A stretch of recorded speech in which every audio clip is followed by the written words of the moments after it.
Salute a tutti, saudações, sejam bem-vindas, sejam bem-vindos. Vamos fazer mais um vídeo para finalizar, né? Espero que sim, a nossa releitura, terceira vez que eu leio O Nome da Rosa, de Umberto Eco, que é um romance histórico e um romance policial ao mesmo tempo, né? Então, nessa parte final do livro, nós temos uma grande discussão teológica sobre a pobreza e se a igreja deve mexer com coisas seculares, se a igreja deve mandar no imperador, por exemplo, né?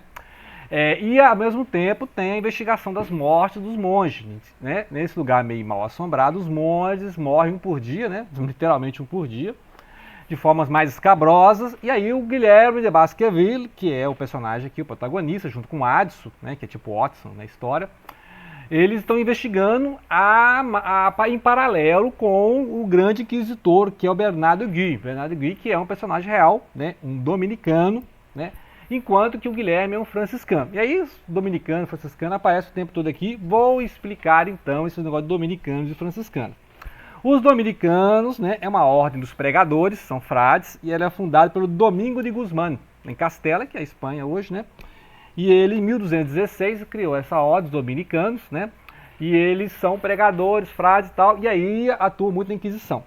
E os franciscanos, você sabe que os franciscanos são seguidores do Francisco de Assis, né, que volte pobrezas, né, os frades, que viveu ali depois daquela fase do Baudolino, né? Lembra que o Baudolino fala de 1204, a Quarta Cruzada? Aí é a época que vai surgir o Francisco de Assis, que está entre o Baudolino e o Nome da Rosa. Lembrar que o Baudolino foi escrito 20 anos depois, mas é um século antes, né? Muito bem, então aí vai ter um grande franciscano aqui que é o Hubertino de Casale. O Hubertino de Casale existiu mesmo, 1259 a 1329. Dá um Google aí que você acha. Então o Hubertino de Casale, o franciscano, Casale que é famosa, né? Inclusive vai ser citada lá no A Ilha do Dia Anterior. A Ilha do Dia Anterior é um outro romance no Umberto Eco que vai se passar na Guerra dos 30 Anos, 1618 a 1648. Que vai mostrar essas questões aí das guerras religiosas, lá no século XVII, né? Outro livro do Umberto Eco. Muito bem, o Umberto Eco é esse cara que vai te obrigar a estudar história, né? Ser obrigado a estudar história, se quiser ler o Umberto Eco, porque ele está sempre falando de história, teologia, né? Essas questões da Inquisição, cruzadas, né? Então, essa época histórica que nós estamos no século XIV, onde tem a grande cisma do Ocidente, né? Avignon de um lado e Roma do outro. É a época em que o Felipe o Belo, aquele mesmo que perseguiu os Templários, como a gente já viu no Pêndulo de Foucault, aquele mesmo que perseguiu os Templários, o Felipe o Belo vai pegar o Papa, né, o cativeiro da Babilônia, vai pegar o Papa e levar para Avignon de 1309 a 1377. E aí o Papa vai ficar lá e só vai voltar para Roma em 1417. Né? Então pra você ver, fica um século essa briguinha aí. É um Papa excomungando o outro, né? E o imperador no meio, né? Geralmente o imperador apoiando o Papa de Roma, né? Então tinha essas questões aí. O imperador do Sacro Império Romano Germânico, né? E aí as grandes discussões aqui são justamente essa questão do o imperador apoiar os frades para enfraquecer o poder do Papa, qual Papa seja, né? No momento. Porque é um Papa em Roma, um Papa vinhou, um falando que o outro é um antipapa, né? Então é assim, um absurdo. Essas coisas enfraqueceram a igreja e depois levaram a reforma, né? Então vocês viram que aconteceu aí na história da Europa. A grande discussão teológica que vai acontecer alternada à investigação, né? Ou seja, está acontecendo a investigação porque morrem os monges e o Guilherme está fazendo a investigação paralela em relação a Bernardo Guy. Bernardo Guy aqui, né? Personagem real, mas no romance ele é aumentado, ele é o vilão da história, né? O Bernardo Guy é o verdadeiro vilão.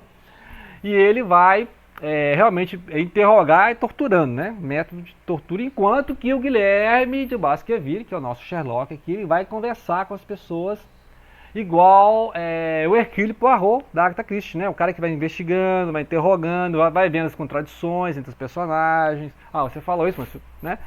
Então ele vai na racionalidade. Já o Bernardo Guy vai vai lá, põe o cara no paredão lá, né? Tortura para ver se o cara confessa. Né? Então, não, a tortura você confessa qualquer coisa, né? Então, quem é que está matando esses monges? É o próprio anticristo, né? Então, essa é uma das questões do livro. Longa parte final do livro, essas são as discussões teológicas sobre a pobreza, né? A questão da pobreza, que eu vou resumir aqui, passando, não vou explicar a questão toda. Porque na questão da pobreza a gente vê que Jesus, né, fazia um voto de pobreza, Jesus não tinha nada pessoal, Jesus assim, dormia na casa dos amigos, né, dormia nos jardins, no Getsema e tal, o Monte das Oliveiras. Jesus não tinha bens registrados e tudo ali, aquela bolsa que os apóstolos carregavam, era para o conjunto, para os apóstolos, né? Para todo mundo, para as viagens, para comprar comida e tal. Então, essa é uma defesa dos Francisco de Assis, né? Que os franciscanos vão defender aqui, que é a pobreza, o voto de pobreza, a opção pelos pobres, que a igreja não tem que ficar enchendo de riqueza e nem deve interferir no poder secular, poder mundano. Né? A igreja não tem que ficar fazendo imperador, coroando imperador nenhum, não. Né? Essa é a ideia do franciscano. É cuidar dos pobres e evitar que tenha pobreza. Porque no cristianismo primitivo, lá nos primeiros apóstolos, se você ler Atos dos Apóstolos, vai mostrar que a primeira comunidade cristã tinha tudo em comum. Era uma comunidade, né? Então eles tinham bens em comum. E se alguém convertesse ao cristianismo, fosse uma pessoa rica, vendia suas propriedades, né, sua casa e tal, e doava o dinheiro para a comunidade dos cristãos. Né? E aí isso é um comunismo? Seria uma espécie de comunismo primitivo, porque ali não tinha um cara muito rico e um cara muito pobre. Se tinha um cara rico, ele distribuía, né, para que pelo menos não tivesse pobre, não tivesse essa distância entre rico e pobre. Né? E o cara que fosse muito rico fazia caridade. Né? Então ele, né, vende o que tem e dá aos pobres. Né? É uma ideia cristã de evitar que tenha pobreza. Né? Então, é uma ideia cristã de não ter um cara muito rico e um cara muito pobre. Então isso é uma forma de comunismo, é uma forma de socialismo. Né? É uma coisa meio anacrônica falar isso, porque não tinha isso na época, né? Ninguém pensava nesses termos, né? Isso é coisa do iluminismo, do Karl Marx, né, e tal, o Manifesto Comunista, outra coisa, né? Mas que existia isso, existia. Ou seja, não tinha aquele cara, né? Existia uma vida comunitária, os frades ali, os irmãos, e eles faziam tudo em conjunto. Né? Então, não tinha ninguém passando fome, né? Porque se tinha alguém com necessidade, os irmãos faziam lá, né, uma contribuição em coletivo para que essas pessoas, essas famílias não passassem fome. Né? Então, ou seja, era uma forma de comunismo, né? Uma forma de comunismo de comunidade. Né? Quando você vive em comunidade, não tem um cara muito rico e um cara muito pobre. Né? Não vai ter isso. Nós estamos pensando em termos capitalistas, né? Que tem um cara que é podre de rico e um cara está morando debaixo de uma árvore na rua. Né? Então, é isso que a gente não tem essa concepção de que uma vida em comunidade é um ajudando o outro. E esse é um modo de vida cristão, né? Perfeitamente um modo de vida cristão. Vários grupos de frades tentaram reproduzir isso, seja dominicano, seja franciscano, depois vão surgir os jesuítas, né? Que é essa ideia de comunidade cristã. Todo mundo se ajudando de forma que ninguém passe pela pobreza. Né? Que é um absurdo uma comunidade cristã tenha pobres. Né? Porque e a caridade, o altruísmo, o desapego. Né? Então toda essa discussão está aí. E o Guilherme, enquanto está investigando a morte dos monges, também está participando da discussão. Porque o Guilherme vai começar a falar justamente da visão do imperador. Né? Ou seja, porque o Guilherme está ali não exatamente defendendo os franciscanos, não exatamente defendendo os dominicanos, não defendendo a igreja, mas a visão do império.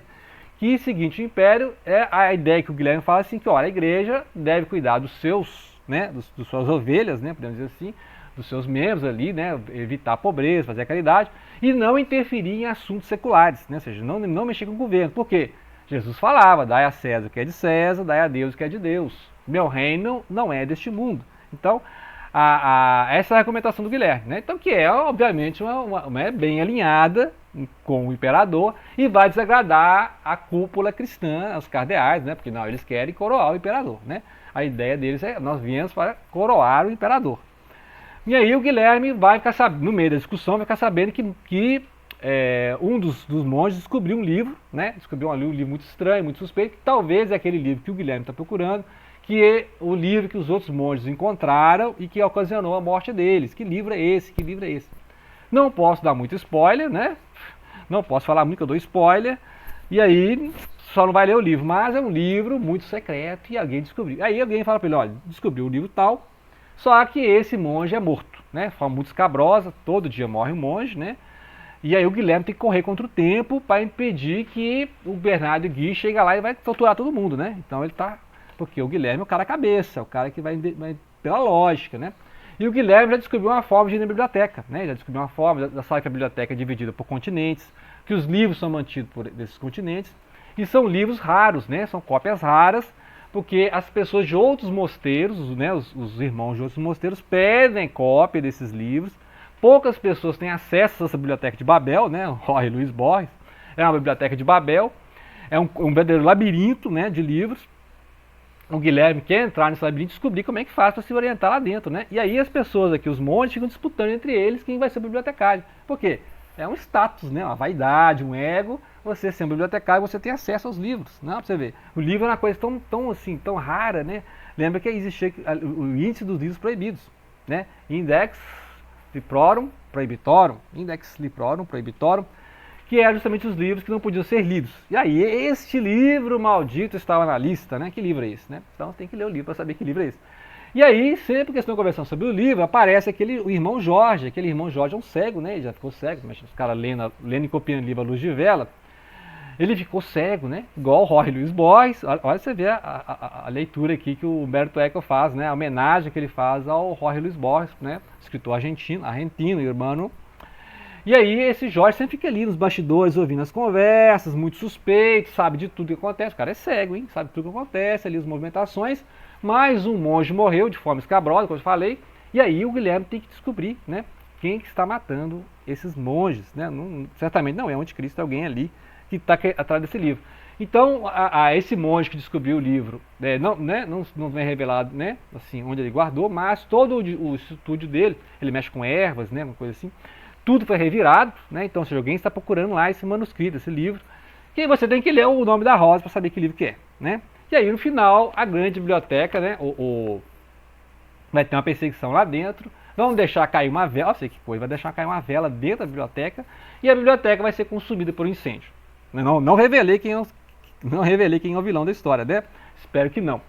Mas ao final da história é muito triste, né? Muito triste porque essa discussão aí, por exemplo, sobre teologia, vai um xingando o outro, vira um bate-boca, né? Que ninguém quer ouvir o outro. O problema do debate é isso, né? Não é um diálogo. O debate não é um diálogo, né? As pessoas estão debatendo, elas já chegam lá. Raramente as pessoas mudam de opinião, porque eu estou certo, eu estou errado. O diálogo não, né? O diálogo é você estar pronto a ouvir o outro, né? De repente a opinião do outro é interessante. De repente o outro pensou a coisa que você não pensou. Só que o debate não, o debate é um bate-boca, eles começam a se ofender, né, tal. E aí morre mais um irmão, mais um monge, e aí o Guilherme vai invadir a biblioteca para achar esse livro, e aí vai acontecer a catástrofe, a biblioteca vai pegar fogo, né. Então acabou a história em chamas, né. É o apocalipse, né. Para esse mosteiro foi o apocalipse, né. Então, resumão do livro, né, obviamente que 5 vídeos de 15 minutos não vão resumir o nome da Rosa, né. Eu já li 3 vezes para poder pegar muitas dessas questões históricas, realmente várias coisas que ele fala aqui são históricas, vários personagens são históricos, e claro que ele vai enxertando narrativas ficções, né? Tem coisas aqui que são anacrônicas, várias pessoas já fizeram estudos sobre anacronismo, tanto que o Humberto Eco preocupou com isso, que lá no Baldolino, que a gente já leu, ele coloca um narrador já suspeito, o narrador não é confiável, então se tem anacronismo, ele já bota na conta do narrador, olha, isso aí é o Baldolino, ele errou. Aqui, como o narrador é um cara sério, um cara mais de idade, ele não está brincando, ele está falando uma coisa trágica, então os erros que estão aqui são levados a sério, depois você percebe, não, isso não existia na época, né? Esse aqui cometeu um erro aqui, essa expressão não existia na época, etc. Tem vários estudos sobre isso, né? Os erros históricos do nome da Rosa, então pesquisem aí. Assim como tem aqueles vários livros explicando o Código da Vinci, né? Do Dan Brown, tem vários livros explicando o nome da Rosa, tem o próprio Humberto Eco explicando o nome da Rosa, coisa que ele falou assim que não ia fazer, porque para ele a obra é aberta. O que é a obra aberta? Cada um lê o que quiser, né? Então Humberto Eco fala, a obra é aberta, não tem, o escritor não tem que ficar explicando a obra. Se o escritor tem que explicar a obra, então ele falhou, né? O escritor falhou em explicar a obra, porque o escritor não deve explicar a própria obra. E aí Humberto Eco fez um livrinho lá explicando o nome da Rosa, mas né? Não precisa, né? Não precisa ele mesmo. Mas tem livro explicando. Aí no Baldolino já colocou o narrador que se ele errou, tá, o cara é mentiroso mesmo, falastrão mesmo, então passa batido e tal. Ninguém leva e pode ter lá erros mesmo no Baldolino. Só que o Baldolino, ele é um livro de 2000, ou seja, 20 anos depois, só que ele volta um século na história cronológica, né?